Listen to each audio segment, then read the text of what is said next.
I know a voiceover introduction for an 8-minute video is crazy, but I just want to let you know that in this video, I kill Vendrick, which is kind of like the last boss I had to kill. And I also talk about a little personal relationship that I had. Not in very much detail, I'll be honest. Also, I go ahead and talk about my opinion on Dark Souls 2, the game. I just weave that in there while I'm trying to kill Vendrick. I didn't exactly know how to kill him, so I was kind of tomfoolering around for the first part of this video. But I hope you enjoy, and thank you for watching. My Toxic Ex Relationship with Dark Souls 2. I think that's a pretty creative title, no? Also, as I come to the end of Dark Souls 2, I know I'm yapping a little bit here, bear with me. Not necessarily transition, pivot, modify, evolve into just talking a little bit more about myself, because if you look on my channel, I'm an aspiring gaming personality. That's what it says in my YouTube about. So, in order to tell you just a little sliver about myself, because it's not about me right now, it's about that guy over there, King Vendrick. What I want to say is, drumroll please, no. I've had a toxic relationship in my life before. That's it. That's all I'm going to tell you. Relatable as fuck. Yes, I know. And before we get into this boss, I'm going to say that it's great to not have that relationship in my life anymore. Like, this is not very recent. I'm just saying, like, in general. Less toxicity you have in your life, the better. So anyways, I'm going to press this X button. X button. Yeah, that's funny, actually. That was completely unintentional. So, we're going to give these guys, give this guy the crown. What I gotta do? Do I just gotta, like... Oh, shit. Okay.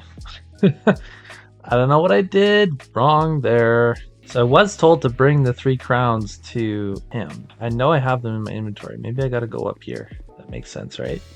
There we go. Yeah. That's about as good of a close-up we're gonna get there on his mug. What do I do? Oh, hold on. Here. Yeah, it's not too bad either. So, time to freaking Google this shit, alright?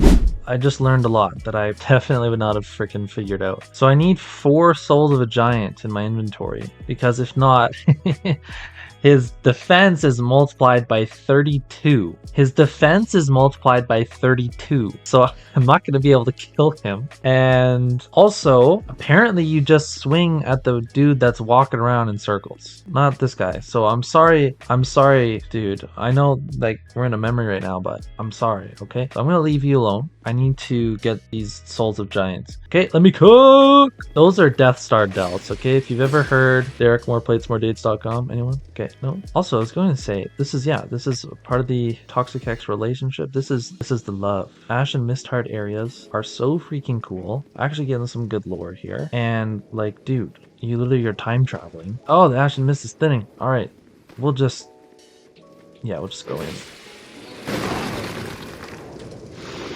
Oh, why am I not doing this from the start, guys? Fucking 3-shot with Great Soul Arrow. With your shawl on. Okay, nice shawl, brother. Yeah, see, isn't that so cool? Like, the enemies in the base game in this area are, like, not hollowed right now. So they're, like, helping us out. Just killed that giant. Look, let's go, boys! Spartans! What is your profession? Shit, I just killed friendly fire. Yo, give me, I know what's in here. Okay, Soul Giant. Brother, dude, what are you doing?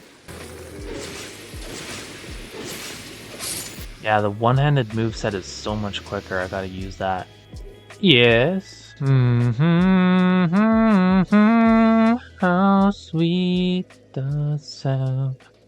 This is also gorgeous too.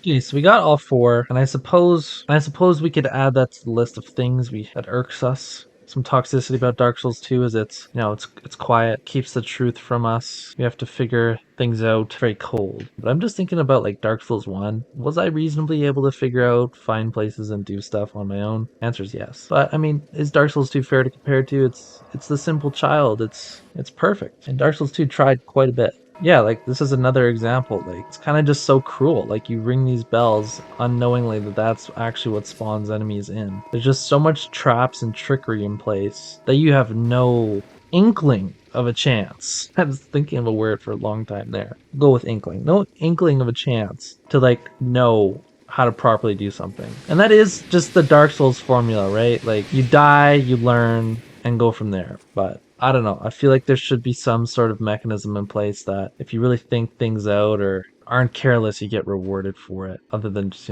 throw yourself in there, die, and just kind of suicide for info. Anyways, I guess we just start hitting this guy.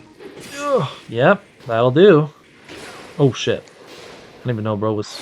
Oh shit! Yeah, he's got that sleepy shoulder, that's...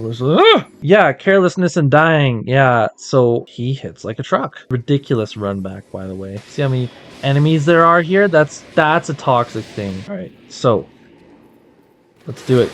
I think just one-handing is the play and just stay behind him. Yeah, I think we'll be alright, guys. Yeah, this is kind of chill enough now. I can talk a little bit more about the game. The freaking enemy placement, you just saw a case in point there. It's atrocious how many freaking enemies there are in between the levels. And yes, what everyone says, I also experienced it to be true. The level is harder than the freaking boss. A good 80% of the time. So don't mind me just dying there.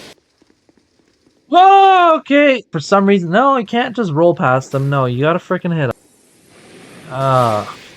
So this is how this video is shaping up to be. Okay. But yeah, to sum it up, it has flashes of brilliance, right? One day you love it. You love what Dark Souls 2 is giving you. They're telling you what you want to hear. And then the other day, it's just a cold, dark, toxic place that you never wish you stepped foot in the first place. And what I mean by that, yeah, it's just atrocious enemy placement and traps and tricks. But then some cool lore moments and some really, really cool and unique bosses, especially in the DLC. I'm thinking Ivory King, Sir Alan. It was just a genuine, good old-fashioned Dark Souls challenge. It was a good time. Make you feel good. Now this is chill as fuck. Yeah, speaking of chill as fuck, and again to transition to speak, Majula is literally its heaven. I just bricked... Are you kidding me, bro? I bricked my dodge on his kneecap! Here's a thought. Let's kill this guy, then I'll ramble. Yeah, I don't want this video to drag on too long, and I usually just include the highlights, but taking this as a kind of snapshot moment, mark this moment in time, just to kind of transition to talking a little bit more. And more about myself. Definitely ain't no Sir Alan, that's for sure, guys. This guy's just an old man. Whittle away the withered old man into a little potato rind, potato skin. And yeah, on the topic of, again, the toxic relationship, I don't know, why did I choose to say that about the one personal thing I'm revealing in this video? Well, first of all, because I think it's, kind of attention grabbing, interesting, and I am being genuine when I'm talking about this. It's not like I'm trying to literally sell this information for views or engagement. I also think it's just something that's kind of generally relatable. So there's that too. And I'm sure I'll tell a little bit more of the story, maybe months, years from now, as this kind of evolves more into a personal brand. But yeah, what do I have to say is that, it took some time away from the relationship to realize what it was. It took some outside opinions. And then I healed and recovered and I learned, I really like that. I really like learning by doing. And that's kind of what I'm doing right now in this video. I'm literally just fucking around. I'll be so honest. There's no rhyme or reason for any of this. I'm shocked if you're still listening attentively at this point in time. But that's okay. I'm learning by doing. And that's what Dark Souls is as well. Learning by doing, albeit Dark Souls 2 in a much more begrudging way. But yeah, King Vendrick is dead.